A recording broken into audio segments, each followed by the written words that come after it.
50 and above. The reason for that, we want the individual to be able to complete the testing that we are administering in the study. And also, and that's something that we learned from previous trial, to be able to include individual in a specific study, especially when looking at neurocognition, you want to have evidence that the individual participating in the study, they have deficit in specific areas. Otherwise, the intervention won't be able to make a difference to improve the functioning of that individual. So that's why here we set, with the collaboration with Dr. Fraser, who was instrumental of developing this neurocognitive index, is we wanted individual to have a performance below the age-adjusted population mean on at least one of the 3 standardized measures. One is the CPT, which is Continuum Performance Test, which we look specifically at the mean reaction time.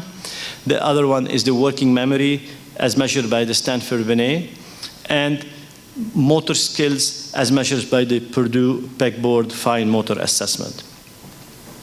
The other thing is that, which is standard in clinical trial, is we want to have stable psychotropic and antiepileptic medication for at least 2 months before entry of the trial, and adequate physical health. One of the markers is adequate bone marrow function, adequate liver function, adequate kidney function. We want to make sure that individuals who are participating in the study, especially female, that are not pregnant or not planning to become pregnant, because Everolimus is a cancer drug and might have significant teratogenic effect. We want individuals who are medically stable, heart condition to be stable. If they have seizures, they don't have unstable seizures. And we don't want unanticipated changes in medication or placement. For kids who are in school, who are moving from one school to another, this individual will probably won't be able to be recruited when they are experiencing a change in their academic placement. And we want parents and caregivers who are willing to participate and come on a regular basis. And the last one is being fluent in English, because the testing is being administered in English. Exclusion criteria, definitely sensitivity to Everolimus or any medication similar to it. Known impairment in gastrointestinal function that will prohibit the absorption of the medication through the gut. As I mentioned previously, pregnancy or planned pregnancy, or more importantly now that we're going to expand to adult age, unwillingness to use adequate contraception. Planned changes of medication. Sometimes some of the individual will say, okay, like in 2 months or over the summer, we'll be changing specific medication. These individuals, we prefer not to include them in the study, and we'll make sure that if there will be changes, they will occur after the end of the study. Also, individuals who are currently receiving cancer therapy, they will be excluded in the study.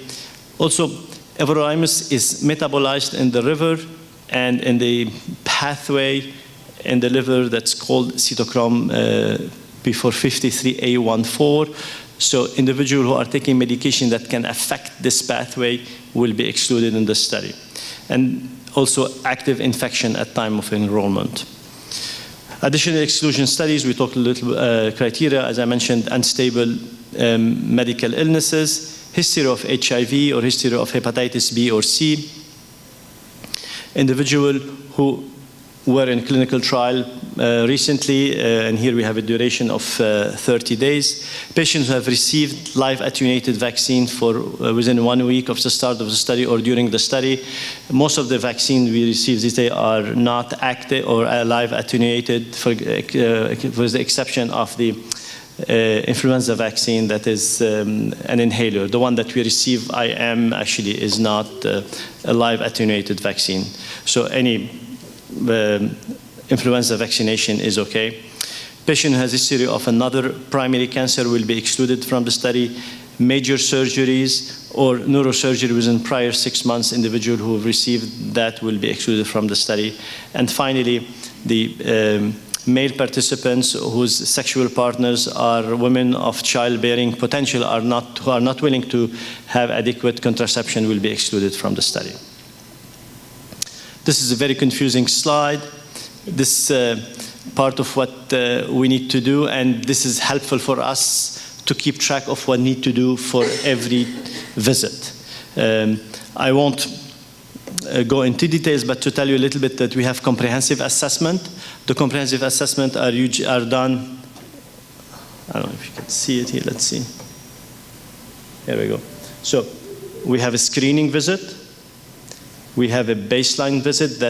We have a lot of testing going on at baseline. We have also a visit at age month 3 and another visit where we do a lot of testing at month number 6. At this time, we're seeing individuals physically at screening, baseline, month number 1, month number 3, and month number 6. There were discussions about removing visit at month number 5 to facilitate participation, and also we're talking about removing visit of month number 2 to again facilitate participation in the study.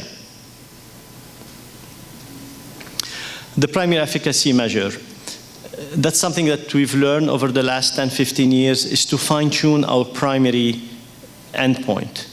Because we can do a clinical trial, but if the instrument that we're using or the endpoint that we are using is not sensitive enough to the intervention, we couldn't do the trial and we'll have a failed study. So that's why we developed this neurocognitive index, and will include 3 domains: working memory, processing speed, and fine motor skills. And these 3 dimensions were identified in the previous study that was conducted at Cleveland by Dr. Fraser and Dr. Eng, and that helped us develop that. So that's why we used it as our primary index. This is another slide looking at all the measures that we will be doing during the study. This is overwhelming in terms of testing, but this is important so we can cast a wide net on all the behavioral domain and cognitive domains, with the hope that we will be able to identify a specific signal. With regard to Everolimus administration, what we recommend to families is to take it same day, same time in the morning after a low-fat meal with a glass of water, and pills should not be crushed or dissolved. If someone misses a dose, they can take it within 2 hours or as soon as possible as they remember. And usually we don't recommend to take more 2 dosages, especially if the first one, there was a vomiting that occurred around the first one. I mentioned there's potential medication interaction with Everolimus, so that's why medication that affect the specific pathway in the liver should be avoided. The one that will inhibit that pathway is important to avoid them, because if you take that medication, the level of Everolimus will increase. And medication that will induce the pathway, which will make the liver metabolize this medication a little bit faster, should also be avoided. And interestingly, there are some medication, or some, not medication, some food that we eat or fluid that we drink could affect the metabolism in the liver, and one of them is grapefruit and grapefruit juice. So that's why we recommend that family avoid that when they are taking Everolimus. You know, I've been talking all about the good things about Everolimus, but Everolimus is a drug, so there is no good deed that goes unpunished. So there are some side effects to that medication. And that's part of what we are interested in studying, to see how individuals with PTEN mutation respond to this medication when it comes to side effects. So the majority of the adverse events are mild to moderate. The ones that are mild and then transit, you have fatigue, headaches, gastrointestinal events, and one of the most common thing we see is mouth ulceration. There's also peripheral edema, headaches, nose bleeding, mucosal inflammation, weight loss, and respiratory symptoms. At times you see infection, sexual dysfunctions, and skin disorders. I'm listing all this. It's not like a commercial at the end when you have to list everything. But as you may notice, I'm reading them very slowly, not like in the commercial where people go very fast on them. Because we want to make sure that parents and families are aware of these side effects, because it takes like a team to be able to identify the side effects and try to address them as soon as possible. Also, there is a risk for allergic interstitial pneumonitis and some psychiatric symptoms. Also, we monitor blood during the study, because Everolimus can affect the blood. we see some effect on hemoglobin, which is on the red blood cells. It affects also the white blood cells and the platelets. There is also risk for increased cholesterol, triglycerides, glucose, some mild liver injuries, and that's why we monitor the kidneys and the liver and the cholesterol very carefully. And we do that at baseline, at month number 3, and at the end of the trial. We also measure phosphate and potassium level, and also we measure the kidney function and specifically proteinuria. Additional information about the study. We definitely have to screen for HIV, hepatitis B and C. The visit windows is within 2 weeks before and after this specific date, just to give some flexibility if it's on a weekend or if there is a holiday that's happening. Randomization is 1-to-1, which means for every individual who is randomized on the active, there is another individual who is active randomized to the placebo. We start with a dose of, based on body weight and surface. So we start with 5 milligram a day or 5 milligram every other day, and we adjust with using 2.5 milligrams.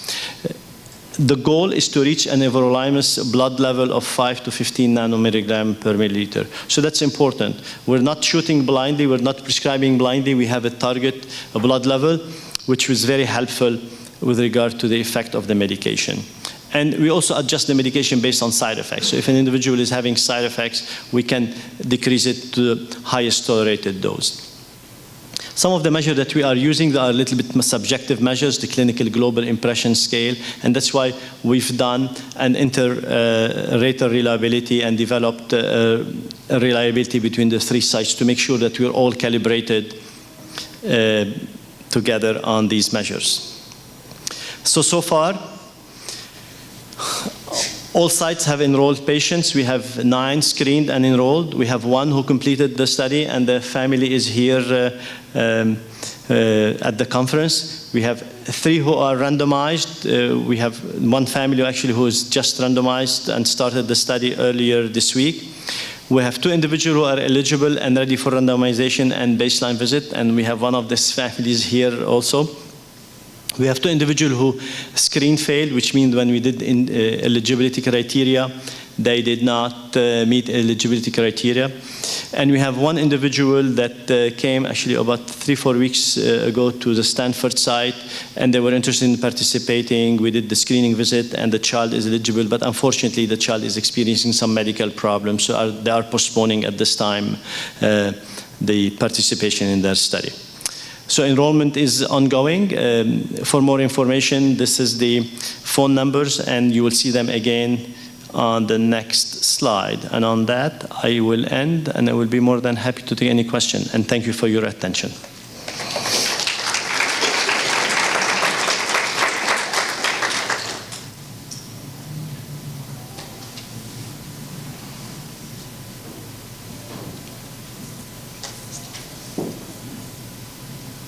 Good morning. Once you are looking at one of the screens that you had placed up there before, where you talked about the participants will be on Everolimus for 6 months and then 6 months on the placebo?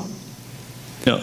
If an individual is randomized to Everolimus during the clinical trial, then at the end they will exit the study. Okay. If they were randomized to the placebo arm, then at the end they will be offered to participate in an open label treatment of Everolimus. Okay, thank you. So question, once you have the number of participants that you're looking for the study or the trial, and you do that, how long do you anticipate getting results that everybody can use, those that aren't participating in the study?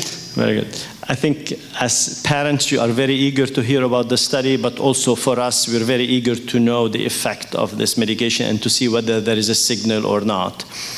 Part of what we're going to try to do is hopefully do an interim analysis, which means when we have halfway to like 3/4 of the sample, try to do an analysis to see if we have a signal. So as soon as it's humanly possible and statistically possible, we'll look at that, and we'll definitely be very eager to share the result of the study. You're welcome. Child can't swallow a pill, what do you do then? If you can't crush it? Trying to see, the Boston team had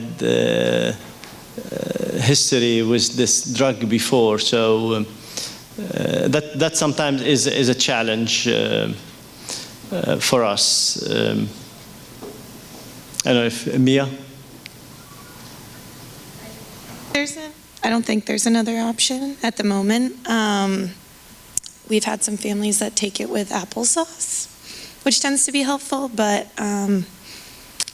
unfortunately, because the placebo has to look the same as the medication, there's not another option.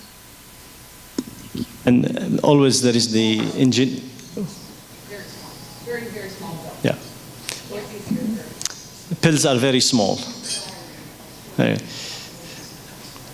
But most of the time we rely on the ingenuity of the parents to be able to get the medication in, and that's the power of the moms, in terms of what they do to outsmart this challenge. Very good. Thank you.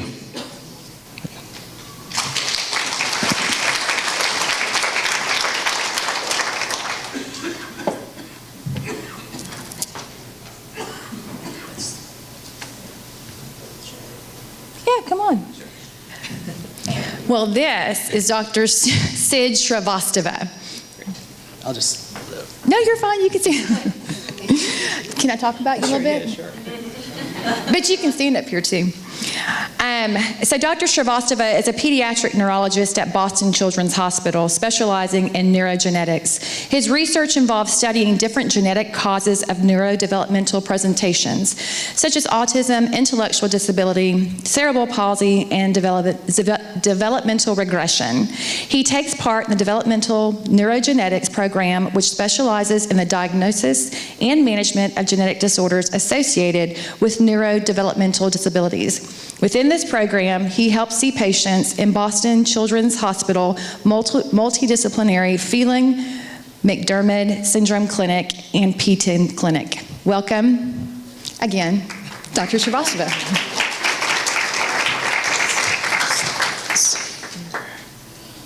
I love this. You're going to find your own.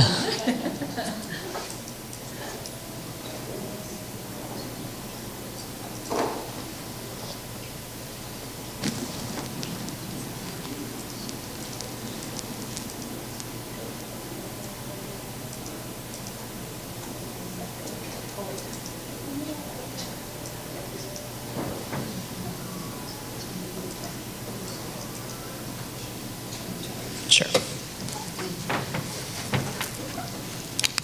I don't have this magic touch or something. Let's see here.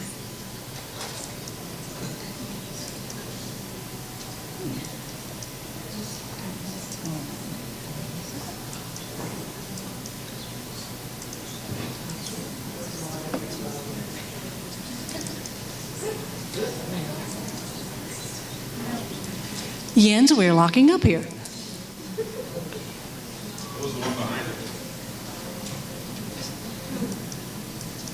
I would love to, but it doesn't want to let me.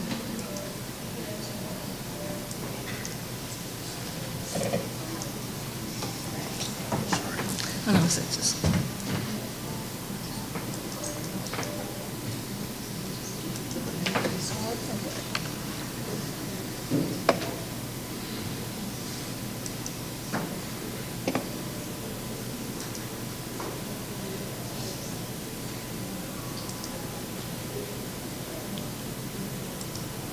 It's a good time to take a stand-up stretch break if anybody needs one. Okay, that's fine. Which one was it?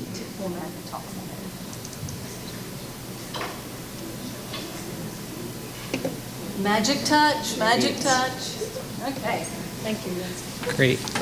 Thank you for that. It's not a great sign when your presentation almost crashes the computer, but It's okay. Well, thank you for that introduction. My name is Sid Srivastava. I go by Dr. Sid to all my patients. I'm one of the neurologists at Boston Children's Hospital specializing in neurogenetics. So I'm going to give you guys just a really brief couple-minute overview on the PTEN natural history study, which you've heard a little bit about. So just as a reminder, this is a natural history study of individuals with autism and heterozygous PTEN mutations. It's a multi-site longitudinal study through the Developmental Synaptopathies Consortium. In terms of the study design, it's a 24-month longitudinal study comprising 4 different patient groups: individuals with PTEN mutations and autism, individuals with PTEN mutations without autism, individuals with macrocephaly, which means enlarged head size, and autism, and individuals who are healthy, who would serve as healthy controls. There are multiple sites involved, and these include Boston Children's Hospital, Cleveland Clinic, Stanford, and UCLA, and the principal investigators for each of those sites are listed. The information collected at each visit includes a combination of formal neuropsychological testing, physical exam findings, clinical features, and MRI neuroimaging when there's a clinical indication. This is a list of all the different neurobehavioral measurements that Dr. Hardan alluded to before, but basically these are different tools to capture things like cognition or thinking, language, processing speed, motor abilities, adaptive behavior, autism symptoms, and other behavioral symptoms. So with that said, I just wanted to give you some preliminary data on what's been collected so far. Now keep in mind these are just some preliminary observations and preliminary results and analyses, but I wanted to go through some of the findings of the natural history study and note some salient observations as well as some possibilities for future investigation. So here are just some of the enrollment numbers, and I'm really going to focus on the individuals who have PTEN mutations with or without autism. The top pie chart just kind of illustrates the demographics, the age demographics of the entire cohort. So once again, these are individuals with PTEN mutations with or without autism. And so the age-wise, the majority of the patients come from the adolescent population, 12 to 21 years of age. And in the chart below, basically I've broken down the demographics by whether you have a PTEN mutation and autism or whether you have a PTEN mutation and you don't have autism. And understandably, it makes sense that in the individuals in the group with the individuals with PTEN mutations and autism, there's a higher prevalence of males in that group compared to the individuals with PTEN mutations without autism. In general, there's a lot more boys, a lot more males who have autism than who do not, than females, I should say. The last row on the chart depicts head circumference size, how big your head is in the two groups, and both groups have enlarged head size, which is not surprising, and there wasn't at least a statistically significant difference in head size between the two groups. So this is a chart that illustrates the Stanford Binet 5 data. So the Stanford Binet is an IQ measurement. It tests cognitive abilities. And once again, I've divided the numbers by the PTEN and autism group and the PTEN without autism group. And what's not important is kind of looking at each of the numbers specifically, but I'll just give you kind of a global perspective, which is that on the full scale IQ and on each of the different subscales of the Stanford Binet 5, the PTEN plus autism group had lower scores on the IQ measurements than the other subscales on this IQ measurement compared to the individuals with PTEN without autism. And these were statistically significant. And once again, this is cross-sectional data so this is looking at just the baseline data, not looking at the repeated measurements and drawing analysis based on that. I also was interested to see if there's an age effect. So once again, this is the baseline data, but looking at it from a cross-sectional perspective. And so on each of the two graphs, so on the graph on the left is individuals with a PTEN mutation in autism, and on the graph the graph on the right is individuals with PTEN mutation without autism. And in each graph, the y-axis shows the full-scale IQ on the Stanford Binet 5, and the x-axis depicts the age. So basically, it's full-scale IQ versus age, looking at the baseline data. And what you see here is there's a trend for kind of decreasing full-scale IQ with age. Now, it's hard to make conclusions from this because one of the questions is well, could there still be gaining of skills over time that's not kind of completely or accurately reflected in the full-scale IQ standard score? So I don't want to say that there's a regression or there's a decline. I just want to say that this is the data, and we need to look at it into a little bit more detail to see are the individuals, are they continuing to gain skills but at a rate that is not that is less than compared to typically developing individuals, or is there plateauing in skills or even loss of skills? So I wouldn't draw any conclusions from this other than just to say we need to look at this data much more closely. And then finally, the last two slides, I'll just present some of the medical history data, some of the examination findings, the